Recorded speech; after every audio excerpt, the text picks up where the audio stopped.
అందరికీ నమస్కారం. Welcome to మనం టీవీ. నేను మీ పవన్ బేస్వాడ. మనతో పాటు స్టూడియోలో అందుబాటులో ఉన్నారు ప్రముఖ సామాజిక రాజకీయ విశ్లేషకురాలు కృష్ణకుమార్ గారు. మేడం నమస్తే. నమస్తే. చూసాం నిన్న మొన్న పాస్టర్ ప్రవీణ్ పగడాల మృతి ఉదంతం ఏదైతే ఉందో దాని ఉదంతం అనొచ్చో లేదో తెలియదు, ఎందుకంటే పోలీసులు అయితే ప్రాథమిక విచారణలో రోడ్డు ప్రమాదంగా చెప్పేశారు. కానీ క్రైస్తవ సంఘాల నాయకులు ఇప్పటికే ఆరోపిస్తున్నారు, కొంతమంది మీద అనుమానాలు వ్యక్తం చేస్తున్నారు. అసలు ఆయన పర్సనల్ లైఫ్లో ఉన్నటువంటి కొన్ని వివాదాలే మరణం తర్వాత అది వివాదంగా మారిందని చెప్పేసి కొంతమంది కామెంట్ చేస్తారు. అసలు ఎలా చూడాలి మనం, దీనిపైన మీ విశ్లేషణ ఏంటి? ఇక్కడ రెండు విషయాలండి. హత్య అయినా రోడ్డు యాక్సిడెంట్ అయినా రెండు బాధాకరమైన విషయాలే. అవును, రోడ్డు యాక్సిడెంటే అవ్వాలని నేను కోరుకుంటున్నా. ఎందుకంటే ఇవాళ మన సమాజం ప్రస్తుతం ఉన్న పరిస్థితుల్లో అసలు మనకేం కావాలి అని ఆలోచించే యువతకి ఒక పెద్ద క్వశ్చన్ మార్క్ కనిపిస్తుంది. పూర్తిగా మంచి చదువా, మంచి ఉపాధి, లేదు చిన్న చిన్న వ్యాపారాలా? అంటే ఒక మనిషి, ఒక వ్యక్తి నిలబడాలి అంటే ఆర్థిక స్తోమత కావాలి కదా. అవును. ఇలాంటి పరిస్థితుల్లో వీటి గురించి యువత, అమ్మాయి కావచ్చు అబ్బాయి కావచ్చు, ఎవరైనా వాళ్ళకి ఒక సరి అయిన బేస్ ఇవ్వాల్సిన బాధ్యత ప్రభుత్వాలది, లేదు కుటుంబాలది. అయితే ఇక్కడ కుటుంబాలు ఫెయిల్ అవుతున్నాయి కొన్ని సందర్భాల్లో. అంటే వాళ్ళ స్తోమతను బట్టి వాళ్ళు చేయలేకపోతున్నారు. అలాగే ప్రభుత్వాలు విఫలమవుతున్నాయి. ఇది మొత్తం సమాజం వైఫల్యం దిశలో ఉంది. ఎందుకంటే ఎక్కువ నిరుద్యోగం ఉంది, ఎక్కువ అధిక ధరలు ఉన్నాయి. ఇవాళ జీవితం చాలా కష్టంగా ఉంది. ఇప్పుడు పిల్లల్ని చదివించుకోవాలంటే స్కూల్ ఫీజులు ఎట్లా ఉంటున్నాయి, ఒక హాస్పిటల్కి వెళ్ళాలంటే హాస్పిటల్ ఖర్చులు ఎలా ఉంటున్నాయి, ఒక మనిషి దైనందిన జీవితంలో ఎన్ని కష్టాలు అనుభవిస్తున్నాయి. ఈ పరిస్థితుల్లో మనం వాళ్ళ కులం గురించో మతం గురించో పోట్లాడుకునే పరిస్థితిలో మనం ఉన్నామా? మన సమాజానికి ఆ మాత్రం శక్తి ఉందా? చెప్పండి. వీటిల్లోకి వెళ్ళి కొట్లాడుకుని కేసులు అయ్యి పోలీస్ స్టేషన్కి వెళ్తే ఆ తల్లిదండ్రులకు ఇంకెంత భారం? ఎవరు ఈరోజు ఇట్లాంటి గొడవల్లోకి దిగుతున్నారు అని మనం ఆలోచిస్తే కొంతమంది స్వార్థపరులు, జై శ్రీరామ్ అనొచ్చు, లేదు శివశక్తి అనొచ్చు, లేదు ఇంకోటి అనొచ్చు. కొంతమంది అల్లా పేరు చెప్పి సంఘాలు పెట్టి పిల్లల్ని చేయవచ్చు. కొంతమంది చర్చిల పేరుతోటి అమాయకుల్ని చర్చిలోకి దింపటం కావచ్చు.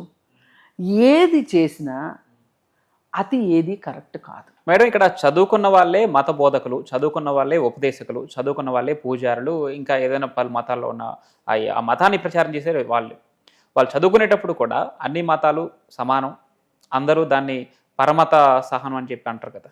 ఇవన్నీ ఉండాలని చెప్పి వాళ్ళు చదువుకున్న రోజుల్లో అవన్నీ నేర్చుకుంటున్నాం.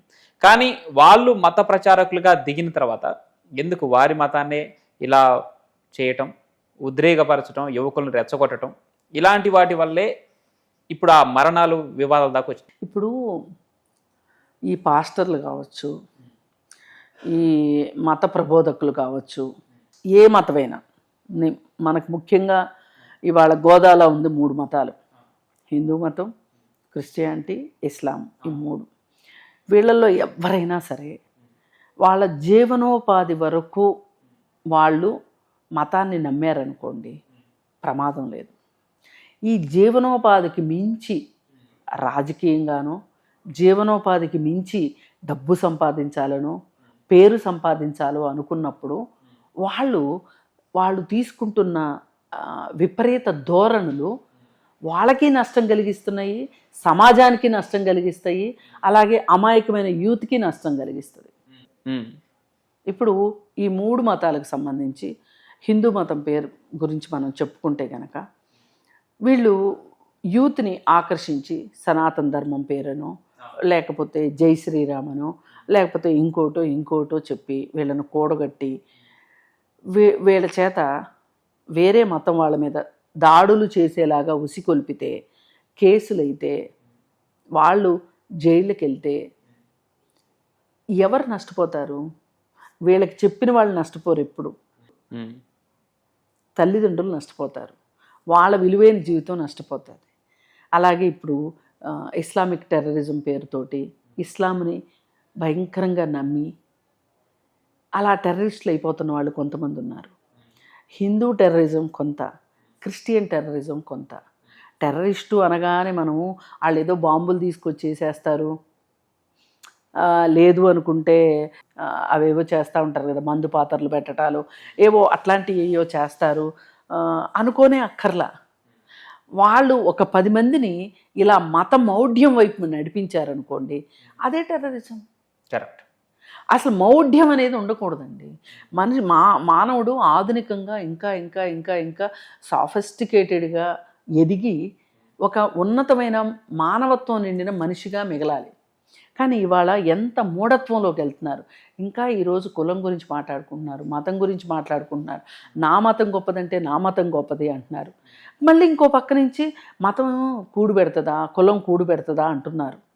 కానీ మళ్ళీ అవే కావాలనుకుంటున్నారు. ఈ కావాలనుకోవడానికి కొంతమంది పనిగట్టుకుని వాళ్ళ ఉపాధి కోసం చేస్తున్న వాళ్ళే, ఈ ఉపాధిలో ఉన్నవాళ్లే పాస్టర్లు, ఈ ఉపాధిలో ఉన్నవాళ్లే హిందూ ధర్మ ప్రచారకులు, లేకపోతే వాళ్ళ అక్కడ చూస్తే ఇస్లాం దీంట్లో ముల్లాలు. వాళ్ళు వీళ్ళ వల్ల సమాజంలో విద్వేషాలు పెరుగుతున్నాయి అనడానికి మనం ఏమి ఆశ్చర్యపోక. రైట్. అయితే ఇప్పుడు ఈ ప్రవీణ్ పగడాల రోడ్ యాక్సిడెంట్ అవ్వాలని నేను ఎందుకు అనుకున్నాను అంటే, ఇప్పుడు ఈ పేరుతోటి గొడవలు అయ్యాయి అనుకోండి, ఈ పేరుతోటి విద్వేషాలు వచ్చినాయి అనుకోండి, మన సమాజానికి విద్వేషాలు ఎప్పుడూ మంచివి కాదు. అందుకని నేను అది రోడ్ యాక్సిడెంటే అవ్వాలి అనుకుంటున్నా. కానీ ఒకవేళ హత్య అయ్యింది అనుకోండి, హత్య అయితే గనక ఎవరున్నా దానిలో ఉపేక్షించడానికి వీల్లేదు. ఒక మనిషిని చంపమని ఏ మతమో చెప్పట్లేదు. సాటి మనిషిని గౌరవించమని చెప్తుంది, అవసరానికి ఆదుకోమని చెప్తుంది, వాడు తిన్నాడో లేదో చూసి నువ్వు తిను అని చెప్తున్నాయి మతాలు. ఏ మతం చెప్పినా అదే కదా. అంతేగాని పక్కవాడిని దోచేయండి, పక్కవాడిని చంపేయండి, మీరు మోసం చేసినా అన్యాయం చేసినా ఏం చేసినా నేను కడుపులో పెట్టుకుంటానని ఏ దేవుడు చెప్పట్లా. వీళ్ళు అలా అనుకుంటున్నారు. నేను ఆ హుండీలో కొన్ని డబ్బులు వేస్తే అయిపోతుంది, సాయంకాలం చర్చికి వెళ్ళి నేను కన్ఫెషన్ ఇచ్చేస్తే అయిపోతుంది, లేదు రంజాన్ పండగప్పుడు జకాత్ ఇచ్చేస్తే నేను చేసిన పాపాలన్నీ పోతాయి అని అనుకుంటున్నారు. కానీ ఇదైతే వాస్తవం కాదు. నిజంగా మీరు దేవుణ్ణి నమ్మిన వాళ్ళైతే ఇలాంటి పనులకు మీరు పాల్పడరు. రైట్. అందుకని ఇది హత్య అయితే ఈ జరిగే కల్లోలాన్ని ఆపటం చాలా కష్టం. ఇవాళ యువత చాలా అన్రెస్ట్లో ఉంది. ఇట్లాంటి వాళ్ళకి ఏది చెప్తే అది ఎక్కుతుంది. మనం కొట్టుకుంటే ఏమొస్తుంది ఆలోచించాలి కదా. కొంతమంది చెప్పొచ్చు, కానీ నష్టపోయేది కుటుంబాలు నష్టపోతాయి. అందుకని అవ్వద్దు అని చెప్తున్నాను. హత్య అయినా కఠినంగా శిక్షించాల్సిందే. అది 2 మతాల గురించి చెప్తున్నారు వాళ్ళు. వాళ్ళలో ఎవరైనా సరే వాళ్ళని శిక్షించాల్సిందే. కాకపోతే ఇంకొకటి, ఒక నిమిషం మనము ఈ పగడాల ప్రవీణ్ని ఒక పాస్టర్గానే చూస్తే చాలా తప్పులో కాలేసిన వాళ్ళం అవుతాం. అతను చాలా చదువుకున్నవాడు, చాలా అంటే చాలా. అంటే అతను క్రిస్టియన్ గ్రంథాలు చదువుకున్నాడు, అలాగే హిందూ మత గ్రంథాలు చదివాడు, అలాగే ఇస్లాంది చదివాడు. అన్ని మత గ్రంథాలు ఒక రకంగా బాగా చదివాడు. ఈ రోజున ఒక ఇస్లాం అతను ఇస్లాం మతం గురించి వాదించగలడు, చెప్పగలడు. తప్పేంటి ఒప్పేంటి మంచేంటి చెడు చెప్పగలడు. అలాగే హిందూ మతంలో అణగారిన వర్గాలకి హిందూ మతం ఎంత అన్యాయం చేసిందో చెప్పగలడు అతను. గుడికి రానివ్వలేదు, మా జాతిని గుడికి రానివ్వలేదు అని ఒక జాతి ప్రతినిధిగా మాట్లాడుతున్నాడు అతను.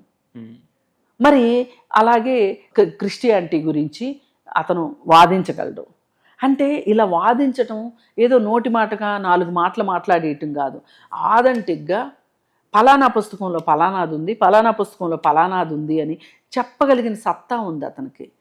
నిజంగా అతను తన అణగారిన వర్గాల వాళ్ళకి, అంటే కింద కులాల వాళ్ళకి దేవుణ్ణి దూరం చేసిన ప్రక్రియలో వాళ్ళని చర్చి మీకుంది అని చెప్పి ఒక ధైర్యాన్ని ఇచ్చిన వ్యక్తి. రైట్. అయితే ఇలాంటి వ్యక్తి దూరం అవ్వటం అనేది ఆ వర్గాల ప్రజలకి తీరని లోటు. ఇవాళ అతనికి ఇంత శక్తి ఎక్కడి నుంచి వచ్చింది? చదువుకున్నాడు కాబట్టి. ఒక వ్యక్తికి చదువు ఎంత అవసరమో అతను చూస్తే అతను ఒక ఎగ్జాంపుల్గా ఉన్నాడు. ఒక వృత్తి ఎంత అవసరమో అతను చూస్తే తెలుస్తుంది. అతను సాఫ్ట్వేర్ కంపెనీలు పెట్టాడు, డబ్బు సంపాదించాడు. చాలా తను సంపాదించిన డబ్బుల్ని దాన ధర్మాలకి, ధార్మిక పనులకి వాడాడు.